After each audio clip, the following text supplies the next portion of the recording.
महत्वाची बातमी, चुकलो तर कान धरा पण रिकामं ठेवू नका अशी विनंती धनंजय मुंडेंनी पक्षाकडे केली आहे। कर्जत मधल्या राष्ट्रवादीच्या मेळाव्यामध्ये धनंजय मुंडेंनी प्रदेशाध्यक्ष सुनील तटकरे यांच्याकडे स्टेजवरूनच ही विनंती केली। मुंडेंच्या या विनंतीवर विचार केला जाईल असं अजित पवार म्हणाले, तर मुंडेंना रोजगार हमी योजनेवर काम द्या अशी टीका जरांगेंनी केली आहे। चुकलो तर कान धरा पण रिकामं ठेवू नका अशी विनंती धनंजय मुंडेंनी पक्षाकडे केली आहे। कर्जत मधल्या राष्ट्रवादीच्या मेळाव्यात धनंजय मुंडेंनी प्रदेशाध्यक्ष सुनील तटकरे यांच्याकडे स्टेजवरूनच ही विनंती केली। मुंडेंच्या या विनंतीवर तटकरेंनी योग्य वेळी संधी देऊ असं म्हटलं, तर मुंडेंच्या विनंतीचा विचार केला जाईल असं अजित पवार यांनी म्हटलंय। मार्गदर्शन करत राहावं, चुकलो तर कान धरा, नाही चुकलो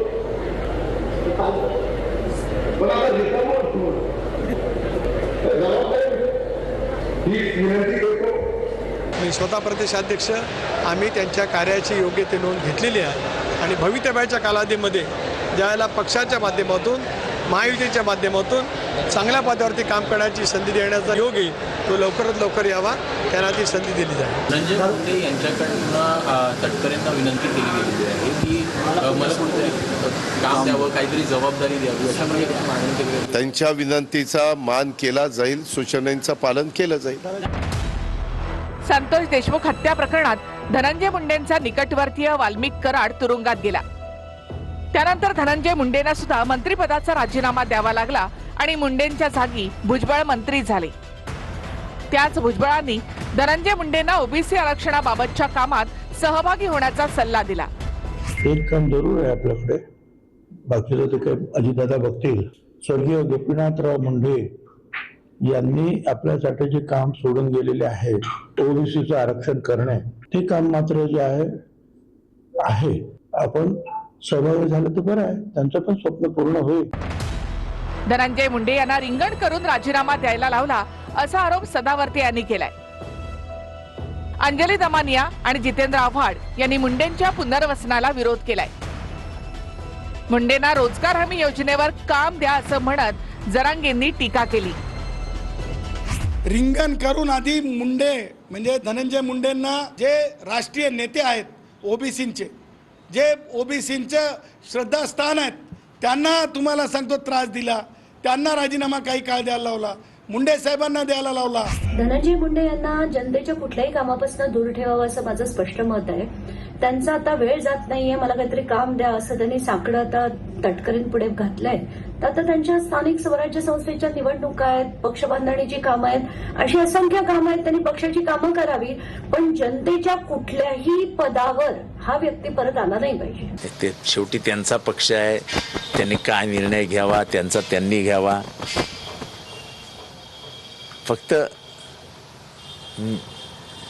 ज्या संतोष देशमुखांची हत्या झाली त्यांच्या आत्म्याचाही थोडा विचार करावा। नाही ती काय आमचा प्रश्न आहे, थोडा आहे ते त्यांचं राजकारणाचा विषय, तिकडे काही व्हा कोणी काही व्हा नका हो, आणि हाताला काम द्यायला काय अवघड आहे, रोजगार हमीत मस्त काम आहेत ना, बराचशी खांदायला जायचं काय हाताला काम असं काय नसतं, पण ते त्यांचा विषय, आम्हाला देणं घेणं नाही या विषयाचं। परंतु एक गोष्ट लक्षात घ्या की मराठ्यांना त्रास होता कामा नाही, हे लक्षात ठेवा, नसता अजितदादाचा राजकीय कार्यक्रम होणार। अण्णा धनंजय मुंडे म्हणालेत काल एका भाषणात, चुकलो तर माझे कान पिळा पण मला बाहेर ठेवू नका। हे बघा, या विषयाच्या बाबतीमध्ये मी आज बोलणार नाही। तुम्ही जो प्रश्न विचारला त्याला 1-2 दिवसांनी मी अतिशय खुमासदार उत्तर देईन, एवढंच या ठिकाणी मी सांगतो। योग येईल तो लवकरात लवकर यावा, त्यांना ती संधी दिली जाईल। धनंजय मुंडे यांच्याकडनं तटकरेंना विनंती केली गेलेली आहे की मला कुठेतरी काम द्यावं, काहीतरी जबाबदारी द्यावी अशा प्रकारे मागणी केली आहे। त्यांच्या विनंतीचा मान केला जाईल, सूचनांचं पालन केलं जाईल।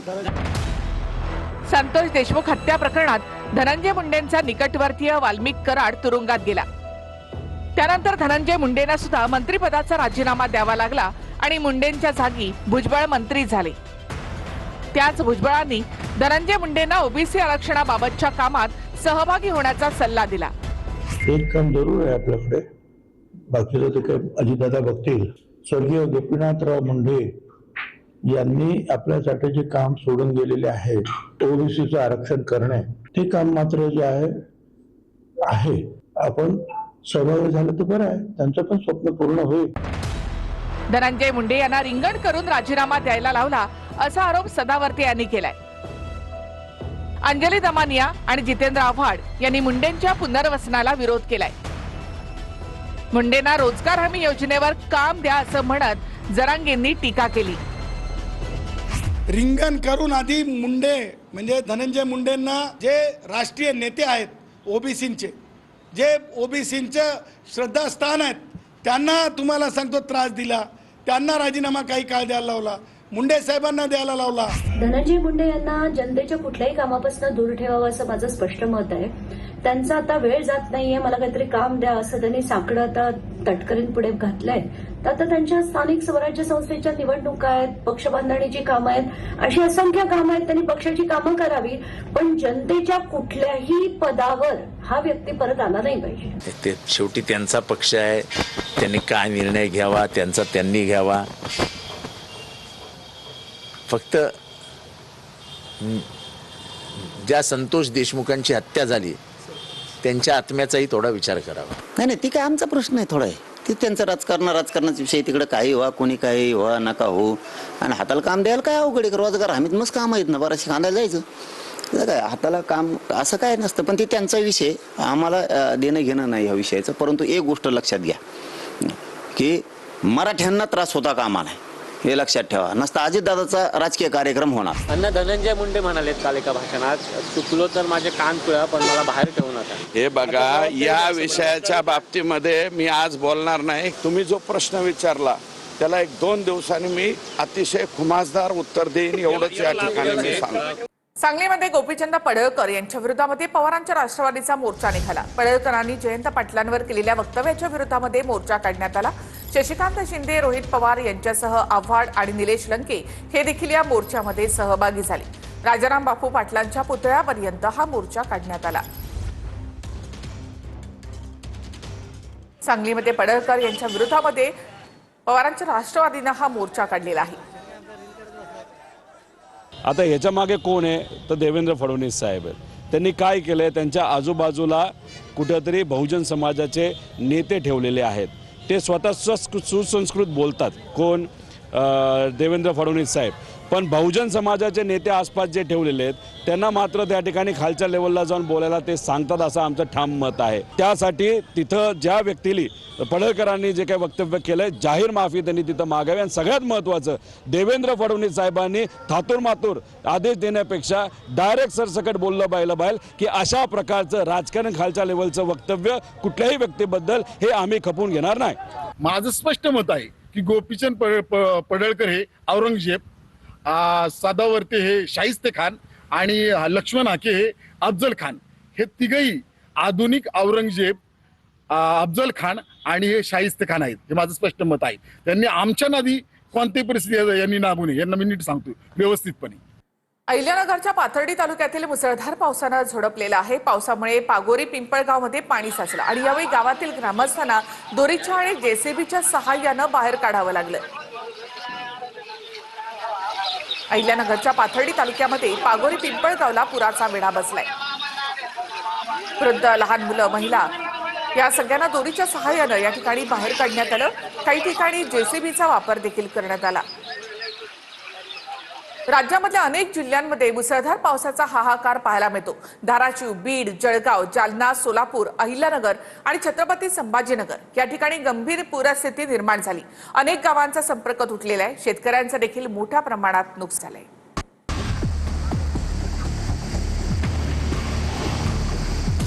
महाराष्ट्रातील अनेक जिल्ह्यांमध्ये मुसळधार पावसानं अक्षरशः हाहाकार माजवलाय. धाराशिव, बीड, जळगाव, जालना, सोलापूर, अहिल्यानगर आणि छत्रपती संभाजीनगरमध्ये पूरस्थिती गंभीर झाली आहे.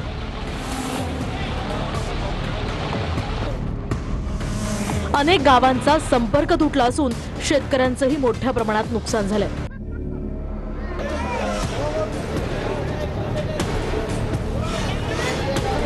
तर धाराशिवच्या परांडा तालुक्यातील देवगावात चांदणी नदीनं रौद्ररूप धारण केलंय. 25 ते 30 ग्रामस्थ घरांच्या पत्र्यावर अडकले होते. यावेळी हेलिकॉप्टर आणि बोटीद्वारे त्यांचं रेस्क्यू ऑपरेशन करण्यात आलं. वडनेरमध्ये सुद्धा हेलिकॉप्टरनं अडकलेल्या नागरिकांना वाचवण्यात आलंय. तर चिंचोली गावात पुरामुळे एका वृद्ध महिलेचा मृत्यू झालाय.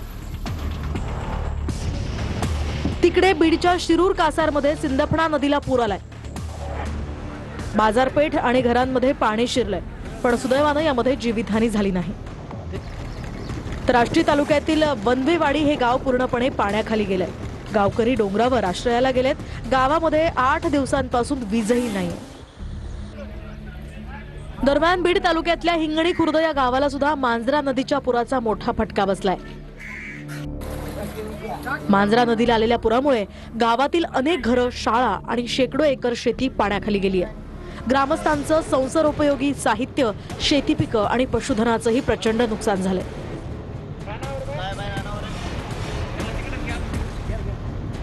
ज्या घरांमध्ये मोठ्या प्रमाणात पाणी शिरलं त्या नागरिकांचं गावातील सभागृहात तात्पुरतं स्थलांतर सुरू आहे. ग्रामस्थांनी प्रशासनाकडे आता तात्काळ मदतीची मागणी केली आहे.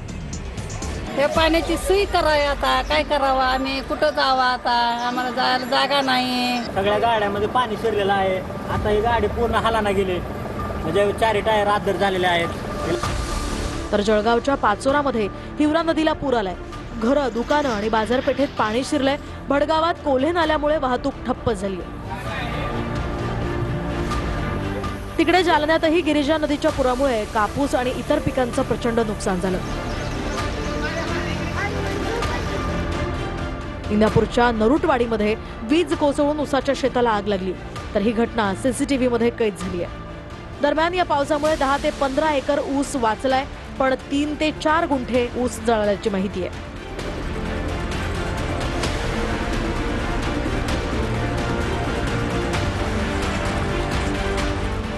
सोलापूरच्या बार्शीमध्ये चांदणी नदीला पूर आलाय.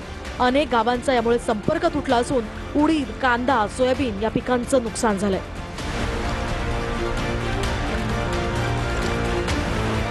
तर माढ्यामध्ये 4चाकी वाहन ओढ्यात अडकलं होतं. ग्रामस्थांनी यावेळी 5 जणांना वाचवलं.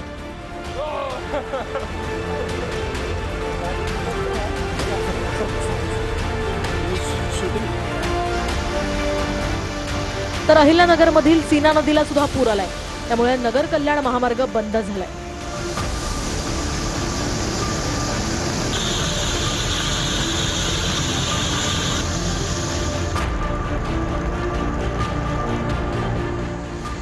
तर छत्रपती संभाजीनगरच्या पैठण तालुक्यातील पाचोड या गावाचा संपर्क तुटलाय. वाळूज परिसरात महामार्गावर पाणी साचलंय.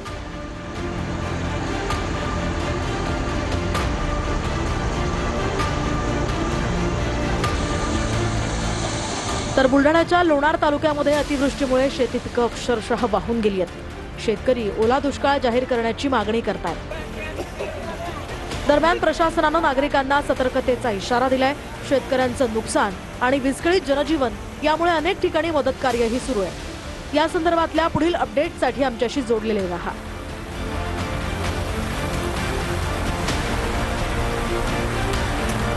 महाराष्ट्राच्या अनेक जिल्ह्यांच्या मध्ये अतिशय पाऊस पडतोय आणि त्याच्यामध्ये खूप मोठ्या प्रमाणावर शेतीचंही नुकसान झालेलं आहे. बऱ्याचशा ठिकाणी घरांचं नुकसान झालेलं आहे आणि बऱ्याचशा ठिकाणी आम्हाला एअरलिफ्टिंग करावं लागलं. सकाळ उजाडल्यानंतर हेलिकॉप्टर पाठवण्याचा प्रयत्न केला, परंतु नाशिकमधनं असा मेसेज आला की आमच्या इथलंही हवामान लगेच हेलिकॉप्टर उडू शकत नाही, परंतु जरा हवामान थोडं जरी क्लिअर झालं की आम्ही लगेच टेक ऑफ करतो. आमच्या सगळ्यांचं तिकडे लक्ष आहे. मुख्यमंत्री पण सतत संपर्कात आहे या सगळ्या लोकांशी आणि उपमुख्यमंत्री पण आहे. धाराशिवमध्ये मुसळधार पाऊस झाला. पावसामुळे निम्ना खेरी नदीला पूर आला. या पुराच्या पाण्यानं अनेक गावांना वेढा दिलाय. या पुरामुळे शेतीचं देखील मोठ्या प्रमाणामध्ये नुकसान झालेलं आहे. धाराशिवमध्ये निम्न नदीला हा पूर आलेला आहे. पुराची ही दृश्य आपण या ठिकाणी पाहतोय. पुराचं पाणी आजूबाजूच्या परिसरामध्ये देखील शिरलेलं आहे. धाराशिवच्या देवगावमध्ये आर्मीचे जवान देखील दाखल झालेत. पुराच्या पाण्यामध्ये अडकलेल्या नागरिकांना रेस्क्यू केलं जातंय. नागरिकांनी घाबरून न जाऊ नये असं आवाहन देखील आता प्रशासनाकडनं करण्यात आलंय. धाराशिवच्या देवगावमध्ये आर्मीचे जवान या ठिकाणी दाखल झाले. पुरामध्ये अडकलेल्या लोकांना रेस्क्यू केलं जातंय. तर बीडच्या हिंगणी खुर्द गावामध्ये मांजरा नदीच्या पाण्यानं वेढा घातल्याचं पाहायला मिळतं. यावेळी अनेक घरं, शाळा आणि शेकडो एकर शेती पाण्याखाली गेली. नागरिकांच्या संसाराला उपयोगी वस्तू आणि शेती पिकांसह पशुधनाचं देखील मोठ्या प्रमाणामध्ये नुकसान झालं. आणि बीड तालुक्यातल्या हिंगणी बुद्रुक आणि हिंगणी खुर्द या गावाच्या दरम्यान मांजरा नदी पात्रामध्ये प्रचंड मोठ्या प्रमाणात पाणी आल्यानं पूर स्थिती निर्माण झाली आहे. आणि सध्या मी हिंगणी खुर्द गावाच्या परिसरामध्ये या ठिकाणी जर आपण पाहिलं तर ही संपूर्ण जी घरं आहेत ते पाण्याखाली गेल्याचं दृश्य सध्या पाहायला मिळतंय. पूर्णपणे घरं या ठिकाणी पाण्याखाली गेलेले आहेत. मोठ्या प्रमाणात या ठिकाणी पुरामुळं नागरिकांचं नुकसान झालंय. घरातील संसार उपयोगी वस्तू देखील पूर्णपणे नुकसान झालेलं आहे, पूर्णपणे वाहून गेलेलं आहेत. अनेक गुरं या पुराच्या पाण्यामध्ये अडकून पडल्याचं नागरिकांचं म्हणणं आहे. अनेक ठिकाणी जे आसपासचा जो संपूर्ण परिसर आहे तो पूर्णपणे पुराने वेढलेला आहे. भारत पाक मॅच मध्ये हाय व्होल्टेज ड्रामा पाहायला मिळतो. तू बॉल टाकरे अभिषेकनं पाकच्या शाहीर आफ्रिदीला सुनावलं, तर शुभमन गिल अभिषेक शर्माची पाकच्या हॅरिस रॉफ सोबत देखील खडाजंगी झाली. पाकिस्तानच्या साहिबजादा फरहानची वादग्रस्त ऍक्शन देखील चर्चेत राहिली. अर्धशतकानंतर साहिबजादा फरहाननं गोळीबाराची ऍक्शन केली होती. आशिया चषकातला भारत पाकिस्तान मधला दुसरा सामना दोन्ही टीम्सनी एकमेकांना डिवचण्यावरून गाजवला. या सामन्यात पाकिस्तानी खेळाडूंनी भारतीय खेळाडूंना आणि क्रिकेट फॅन्सना डिवचलं, पण भारतीय खेळाडूंनी त्यांना तोडीस तोड प्रत्युत्तर दिलं. पाकिस्तानचं ओपनर साहिबजादा फरहाननं अर्धशतकानंतर AK-47 मधून गोळीबार केल्यासारखी ऍक्शन केली. तर पहलगाममध्ये पाकिस्तानी दहशतवाद्यांनी AK-47 मधून अशाच पद्धतीनं पर्यटकांवर गोळीबार केला होता. साहिबजादा फरहाननं भारताच्या भळभळत्या जखमेवर मीठ चोळण्याचा प्रयत्न केलाय. पाकिस्तानचा बॉलर हॅरिस रौफची भारतीय क्रिकेट फॅन्ससोबत शाब्दिक चकमकही झाली. हॅरिस रौफ बाउंड्री लाईनवर फिल्डिंग करत असताना भारतीय फॅन्सनं विराट कोहलीच्या नावाचा जय जयकार केला. T20 वर्ल्ड कपमध्ये हॅरिस रौफला 2 सिक्सर मारत विराट कोहलीनं सामना जिंकून दिला होता. भारतीय क्रिकेट फॅन्सनं त्याची आठवण हॅरिस रौफला करून दिली. त्यानंतर हॅरिस रौफनं विमान कोसळण्याची ऍक्शन केली.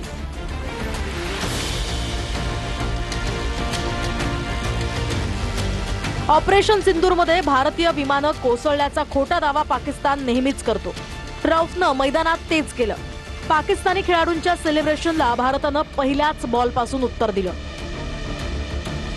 अभिषेक शर्मानं पहिल्याच बॉलवर शाहीन आफ्रिदीला सिक्सर मारला आणि त्यानंतर स्लेजिंगला सुरुवात केली. त्यानंतर हॅरिस रौफ बॉलिंगला आला. यावेळी रौफचं शुभमन गिलनं चौकार मारत स्वागत केलं.